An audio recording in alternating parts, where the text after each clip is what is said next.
नमस्कार मैत्रिणींनो. तर बघा, आज आपण पास्ता कसा बनवायचा आहे ते शिकणार आहोत. तर इथं मी एक प्लेटमध्ये पास्ता काढून घेतलेला आहे आणि एक मीडियम साईजचा टोमॅटो आणि एक मीडियम साईजचा कांदा घेतलेला आहे, कढीपत्ता घेतलेला आहे आणि एक प्लेटमध्ये कोथिंबीर आणि 4 लसूणच्या पाकळ्या काढून ठेवलेल्या आहेत. तर त्यात आपल्याला जिरा टाकायचा आहे आणि तुमच्या आवडीनुसार चटणी मसाला तुम्ही टाकू शकता, कारण पास्ता आपण जास्त करून लहान मुलांसाठीच बनवतो, म्हणून जास्त तिखटही तो चांगला लागत नाही. फिकाच चांगला लागतो आणि लहान मुलं फिकाच खाता. तुमची चटणी जास्त झणझणीत असेल तर खूपच कमी टाका, झणझणीत नसेल तर 1 चमचा टाका. तर बघा, हळद टाकायची आहे आणि साधा मसाला जो आहे आपला तो चिमूटभर टाकायचा आहे बघा, अशा पद्धतीने. आणि हे सगळं मिश्रण आपल्याला कुटून घ्यायचं आहे. आणि बघा, मॅगी मसाला मी इथं काढलेला आहे. पास्ता मसाला माझ्याजवळ अवेलेबल नाही आहे, म्हणून मी इथं मॅगी मसाला टाकणार आहे. तुम्ही मॅगी मसालाही टाकू शकता किंवा साध्या मसाल्यातही तुम्ही बनवू शकता. तर हे मिश्रण आपल्याला कुटून घ्यायचं आहे बारीक. कढईमध्ये पाणी मी ठेवलेलं आहे, 1.5 ते 2 ग्लास पाणी कढईमध्ये ठेवलेलं आहे आणि त्यात आपल्याला मीठ टाकून द्यायचं आहे. पास्त्याला आपल्याला अगोदर मिठाच्या पाण्यात उकळून घ्यायचं आहे. तर बघा, एक चमचा भरून मी मीठ टाकलेलं आहे आणि पाणी गॅस जो आहे फास्ट करून उकळून घेतलेला आहे आणि त्यात आपल्याला आता पास्ता टाकून द्यायचा आहे आणि त्याला खालीवर करून घ्यायचं आहे, जेणेकरून तो चिकटणार नाही.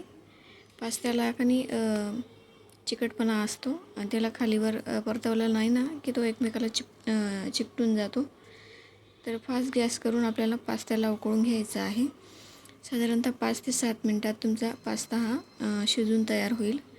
तर बघा, गॅस फास्ट करून आपल्याला अशा पद्धतीने पास्त्याला उकळून घ्यायचा आहे. शिजल्यानंतर तो टम्म फुगून जातो आणि आपल्याला कळते की पास्ता आपल्याला शिजून झालेला आहे.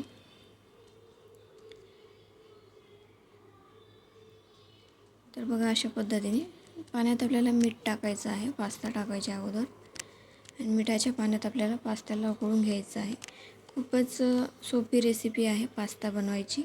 लहान मुलांना जास्त करून आवडतो आणि मुलं हट्ट करतात की पास्ता खायचा आहे. आज माझ्या मुलीने हट्ट केला की पास्ता खायचा आहे, म्हणून मी हा पास्ता तिच्यासाठी बनवत आहे. तर बघा, प्लेटमध्ये काढून ठेवलेलं मिश्रण मी बारीक कुटून घेतलेलं आहे आणि कांदा आणि टोमॅटो जाडसर कट करून घेतलेला आहे. तर बघा, पास्ता आपला इथं शिजून झालेला आहे. तर बघा, तुम्ही बघू शकता कशा प्रकारे टम्म फुगलेला आहे. तर बघा, एका भांड्यात मी चाळणी ठेवलेली आहे आणि चाळणीत आपल्याला पास्ता काढून घ्यायचा आहे. खाली पाणी हे भांड्यात काढून घ्यायचं आहे आणि त्याला अशा प्रकारे परतून घ्यायचा आहे, कारण पास्ता जो आहे त्याला चिकटपणा असतो आणि तो चिकटून जातो. तर बघा, तीच कढई आपण ठेवलेली आहे, त्याच कढईमध्ये पास्त्याला फोडणी द्यायची आहे. तर कांदा टाकून द्यायचा आहे कढईमध्ये सर्वात अगोदर आणि कांद्याला लालसर भाजायचा आहे.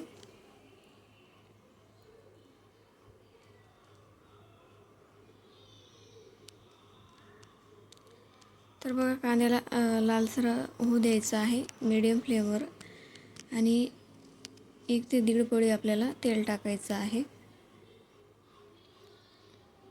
तेल पण जास्त टाकू नये, पास्त्यामध्ये तेल हे जिरत नाही, जास्त तेलकट होऊन जातो.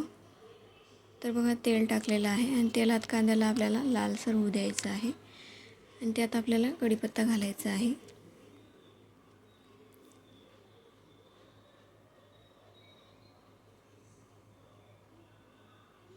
खूपच सोपी रेसिपी आहे आणि लहान मुलांना खूपच आवडते. माझ्या मुलीला हे पास्ता खूप आवडतो, तर नक्कीच ट्राय करा. तर बघा, आता आपण टोमॅटोसुद्धा टाकलेला आहे तेलात आणि कांदा आणि टोमॅटो दोघेही तेलात व्यवस्थित फ्राय होऊ द्यायचे आहेत.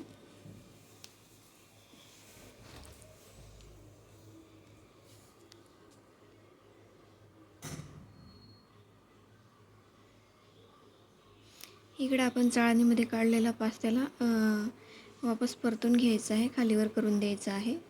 तर बघा, तुम्ही बघू शकता कसा तो एकमेकाला चिकटून गेलेला आहे.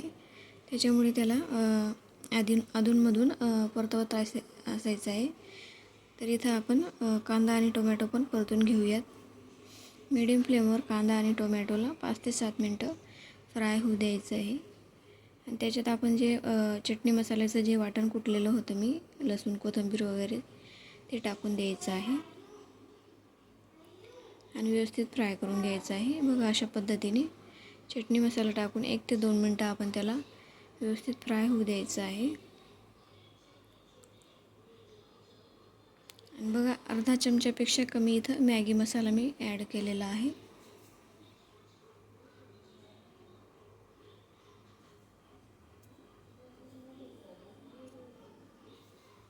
तर बघा मॅगी मसाला ॲड केल्यानंतर आपल्याला तिथं पास्ता जो आहे तो टाकून द्यायचा आहे. तर बघा तुम्ही बघू शकता कशा प्रकारे पास्ता जो आहे तो एकमेकाला चिकटून गेलेला आहे. तर आता व्यवस्थित आपल्याला त्याला आलटीपलटी करायचं आहे, तेलात फ्राय करायचं आहे. तर बघा अशा पद्धतीने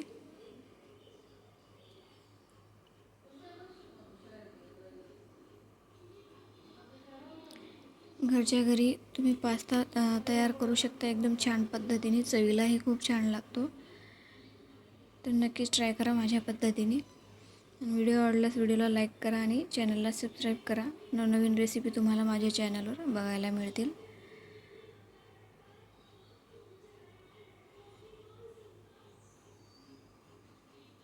तर बघा अशा पद्धतीने व्यवस्थित पास्त्याला आपण आलटीपलटी करून घ्यायचं आहे, परतून घ्यायचं आहे.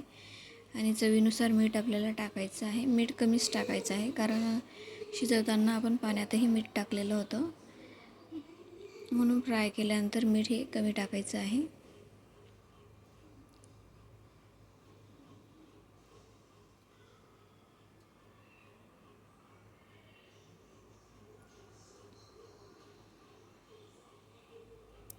पास्ता आपण शिजवल्यानंतर त्याला फोडणी देतो, म्हणून जास्त काही गॅसवर नंतर आपल्याला आलटीपलटी करायचं काम नाही. फक्त त्याला चटणी मीठ वगैरे सगळं मिश्रण जे आहे ते एकत्रित व्हायला पाहिजे. तर 2 ते 3 मिनटं त्याला फ्राय करायचं आहे आणि ताटात काढून सर्व करायचं आहे. तर तुम्ही बघू शकता एकदम छान पद्धतीने पास्ता आपला तयार आहे. त्याच्यात लिंबू वगैरे तुम्हाला आवडत असेल तर टाकू शकता. तर माझी मुलगी जी आहे तिला खूपच आवडतो आणि ती आता ट्राय करणार आहे कसा झाला आहे पास्ता. तर तुम्ही अशाच पद्धतीने बनवता का? नक्कीच ट्राय करा आणि मला कमेंट करून सांगा.